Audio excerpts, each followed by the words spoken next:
Welcome to ObscuraTime, where we uncover the forgotten moments that changed the world forever.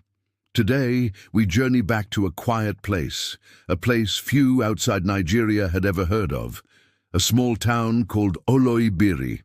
It was 1956. The air was heavy, thick with dreams and with desperation. For generations, the people of Oloibiri had lived close to the earth, fishing its rivers, farming its fields, trusting in the slow, patient rhythm of the land. But deep beneath their feet lay something sleeping, something the world was desperate to awaken. Crude oil.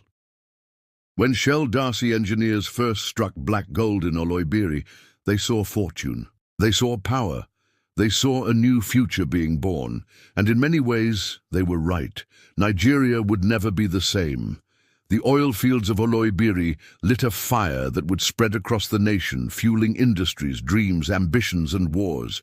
A river of wealth and a river of sorrow. For a brief moment, Oloibiri stood at the center of the world's gaze. The promises came quickly. Schools, hospitals, roads, prosperity. Hope filled the air, as thick as the oil itself. But hope can be a fragile thing. As the oil flowed, the world moved on. The wealth flowed outward to distant cities, to foreign hands, while the people of Oloibiri remained, watching as the earth around them changed, watching their rivers darken, watching their lands wither, watching their dreams dissolve like mist at sunrise. Today, Oloibiri is a name known to history, but the town itself stands mostly forgotten. The wells have dried, the promises faded. The scars, however, remain. A reminder that progress can sometimes come with a cost too heavy to bear. In the heart of Nigeria, where the Niger Delta spreads its emerald arms, there lies a story that's more than just about oil.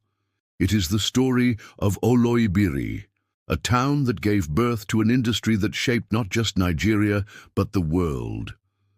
In the early days, Oloibiri was a tapestry of mud houses, palm trees, and fishing boats. Life was hard, but it was honest. The people knew the language of the earth. They understood the rhythm of the rains, the whisper of the wind through the mangroves. They lived in harmony with nature, and nature provided for them. But beneath their feet, a silent giant stirred. Crude oil, the lifeblood of modern economies, slumbered in the earth, waiting to be awakened. The year was 1956, and the world was on the cusp of change. Europe was rebuilding after the war. America was driving into the heartland of the automobile age, and Asia was on the march, fueled by the promise of industrialization. All of them were thirsty for oil, and then along comes Oloibiri. A chance discovery, a wildcat well, and suddenly the world's attention is fixed on this sleepy Nigerian town. It was a double-edged sword, this sudden spotlight. On one side, the promise of prosperity, on the other, the shadow of upheaval. For a moment, Oloibiri basked in the glow of the world's attention.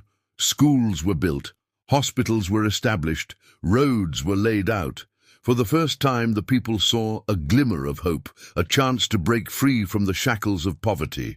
But as the oil began to flow, so did the troubles. The wealth, it seemed, had a geography of its own.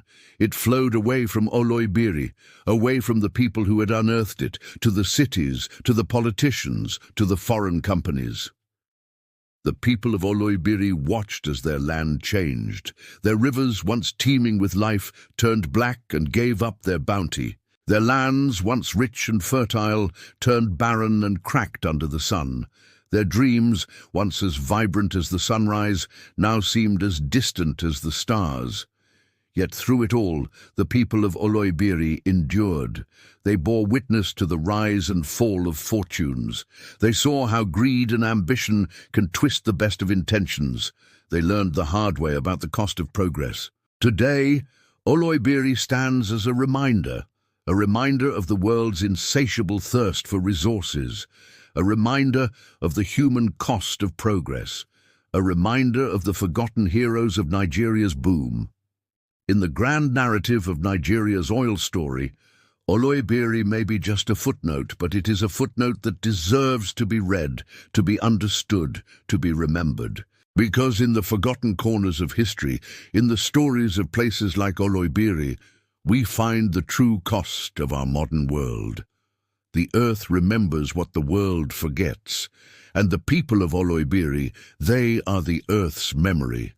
This is ObscuraTime, and this is the story of Oloibiri. If you like this episode, please show your support. We have lots of similar content for you to explore. Click here to watch this episode. Click here to watch this episode. Click here to watch this episode.